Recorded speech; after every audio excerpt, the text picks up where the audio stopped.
Trump just gave the world an ultimatum: buy American chips or get cut off. At the same time, Saudi Arabia was just asked to write a $1 trillion check to America, not for oil, not for defense, but to save the U.S. from a semiconductor collapse. At the same time, Washington just declared that using a Chinese-made chip anywhere in the world could violate U.S. law. And now, Trump's sending letters to over 150 countries dictating tariffs like a global toll booth operator. The world didn't vote on this, but they're about to pay for it. What happens when China fights back and U.S. allies stop playing along?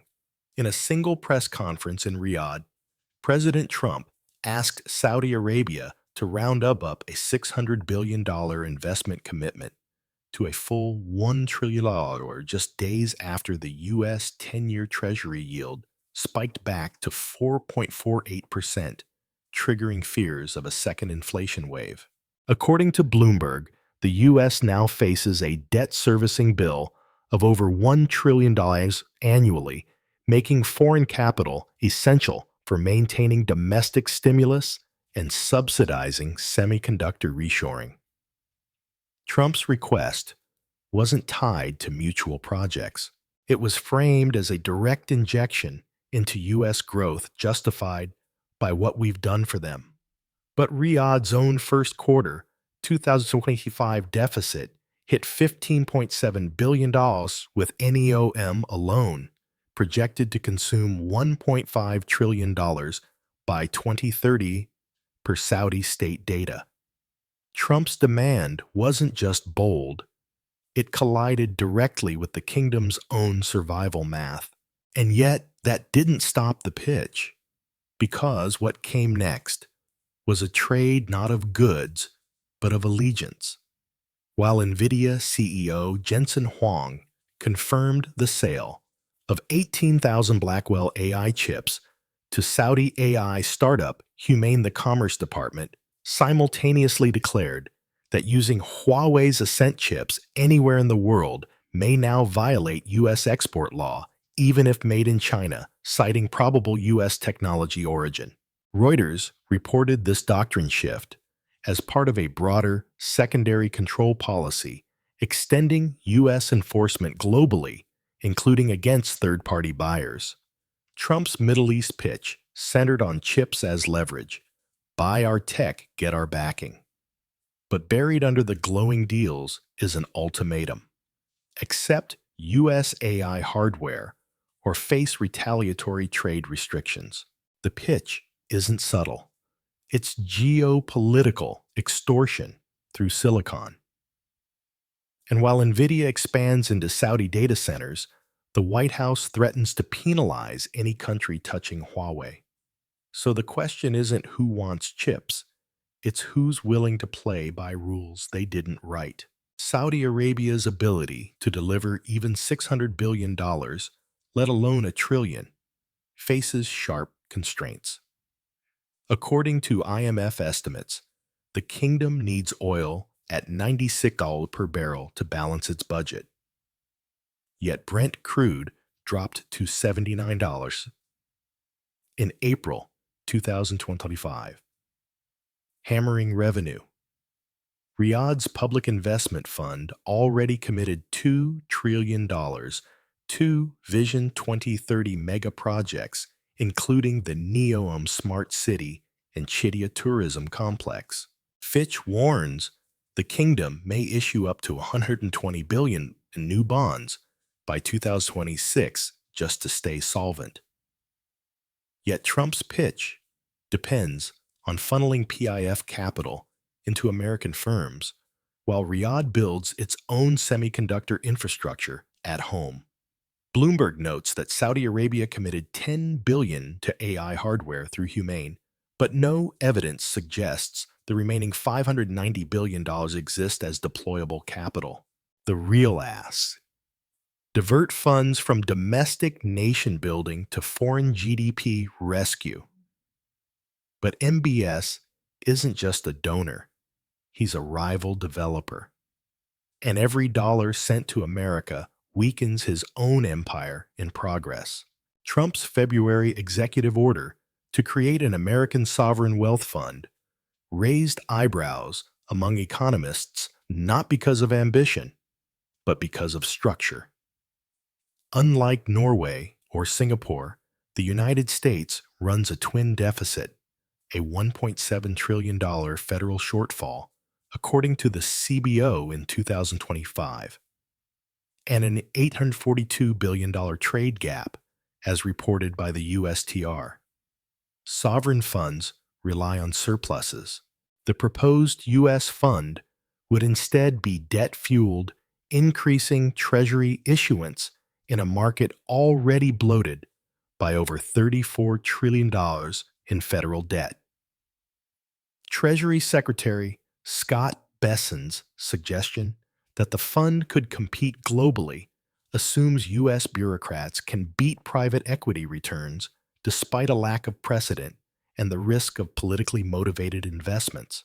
Critics from Brookings warn of sectoral favoritism, asset bubbles, and distorted capital markets if public investment replaces private capital allocation.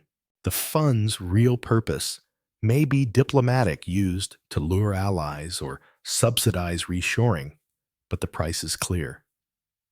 America's fiscal credibility is now a bargaining chip. Let's freeze this moment, because what started as a trillion-dollar pitch is about to turn into a global ultimatum. Trump's administration is abandoning traditional trade diplomacy in favor of tariff enforcement letters, with Commerce Secretary Howard Lutnick confirming that nations will soon receive their rate bypassing formal negotiations.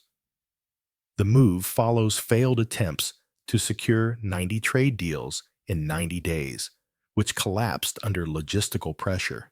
Instead, the United States now threatens secondary sanctions on countries using Chinese chips, even if the chips don't transit through the U.S. According to the Semiconductor Industry Association, American chipmakers lost $23 billion in revenue due to restrictions in 2024. Now, the White House's strategy is to force global buyers into the U.S. tech stack by weaponizing market access. Trump's final offer isn't an offer, it's a price tag, and countries from Vietnam to Switzerland face tariffs equal to or greater than China's reduced 30% rate despite being allies. If Washington's goal was tech loyalty, the message got muddled. Because this isn't how you win friends. It's how you dare rivals to build alternatives. In May 2025, the U.S. extended its export control reach beyond borders, declaring that Huawei's China-fabricated Ascent chips are now under American jurisdiction on the grounds they likely incorporate U.S. origin technologies.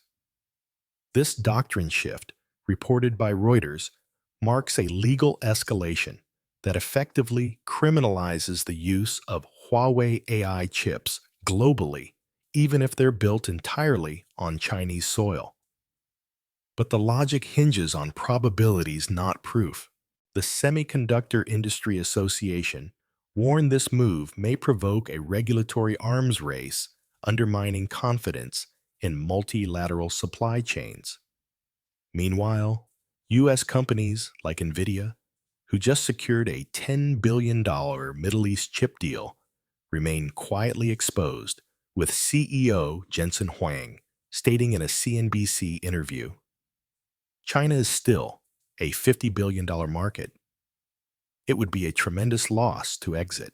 So while Washington tries to paralyze Huawei, its own tech giants are bracing for friendly fire. And the bigger question, whether this gambit actually slows China or accelerates its independence. China is leaning on one principle the U.S. perfected: let demand fund development.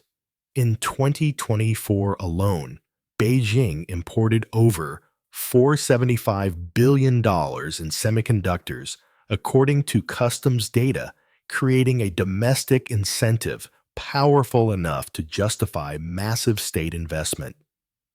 The Ministry of Industry and Information Technology confirmed an additional $30 billion in funding for Huawei's chip ecosystem in Q2 2025, bringing the national total to over $145 billion. That dwarfs America's CHIPS Act allocation, now stalled below $35 billion.